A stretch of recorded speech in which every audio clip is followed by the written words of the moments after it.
নমস্কার বন্ধুরা, নবদিগন্ত চ্যানেলের পক্ষ থেকে আপনাদের সকলকে জানাই স্বাগতম।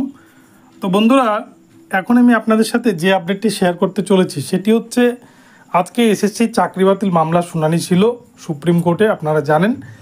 তো আজকে এই চাকরি বাতিল মামলায় কী নির্দেশ আসলো সুপ্রিম কোর্টের পক্ষ থেকে, এই মামলায় কি ঘটলো, আপনাদের সাথে বিস্তারিত এই ভিডিওতে আলোচনা করতে চলেছি। আপনারা সম্পূর্ণ ভিডিওটি দেখুন, ভিডিওটি আপনাদের জন্য ভীষণ ইনফরমেটিভ হতে চলেছে। তবে তার আগে বলে রাখি, যারা প্রথমবার চ্যানেলটি দেখছেন আপনারা অবশ্যই চ্যানেলটিকে সাবস্ক্রাইব করে নেবেন এই ধরনের আপডেট সবার আগে সবার প্রথমে পাওয়ার জন্য। তো চলুন তাহলে আমরা বিস্তারিত আপডেটটি আজকে এবার দেখে নিই।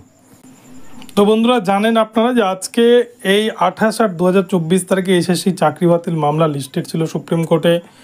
বিচারপতি DY চন্দ্রচূড় স্যারের দ্বারা গঠিত 3 সিনিয়র বিচারপতির যে বেঞ্চ, সেই বেঞ্চে কিন্তু এই মামলা শুনানি দিন নির্ধারিত আজকে, এবং 10,269 পাতার রিপোর্টকে কেন্দ্র করে এই মামলার কিন্তু চূড়ান্ত রায়দান দেওয়ার কথা।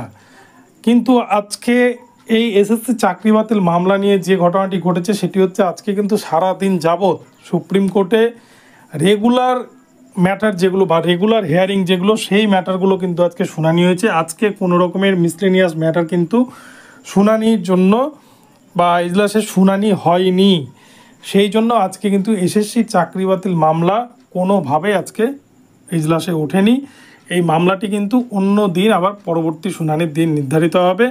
তো এক কথাই বলা যায় আজকে এসএসসির কোনো রকম শুনানি হয়নি। সারা দিন যাবৎ ফাইনাল হিয়ারিংয়ের মামলাগুলো কিন্তু চলেছে, যেগুলো ফাইনাল হিয়ারিং হিসাবে নির্ধারিত ছিল।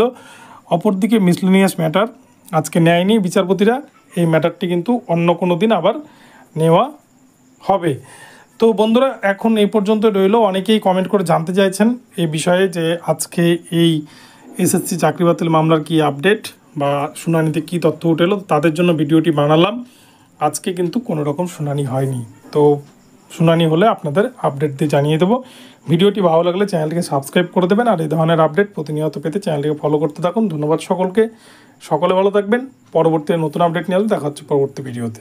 তবে একটা কথা না বললেই নয়, এসএসসির যে চাকরি বাতিল মামলা, এই মামলা কিন্তু খুব সহজে মিটবে বলে মনে হয় না। এই মামলা কিন্তু অনেক দীর্ঘমেয়াদী প্রসেসের মধ্যে দিয়ে চলে যাচ্ছে, এবং আগামীতেও হয়তো অনেক দীর্ঘমেয়াদী প্রসেসের মধ্য দিয়ে এগোবে। তো দেখা যাক কী হয় শেষ পর্যন্ত। ধন্যবাদ।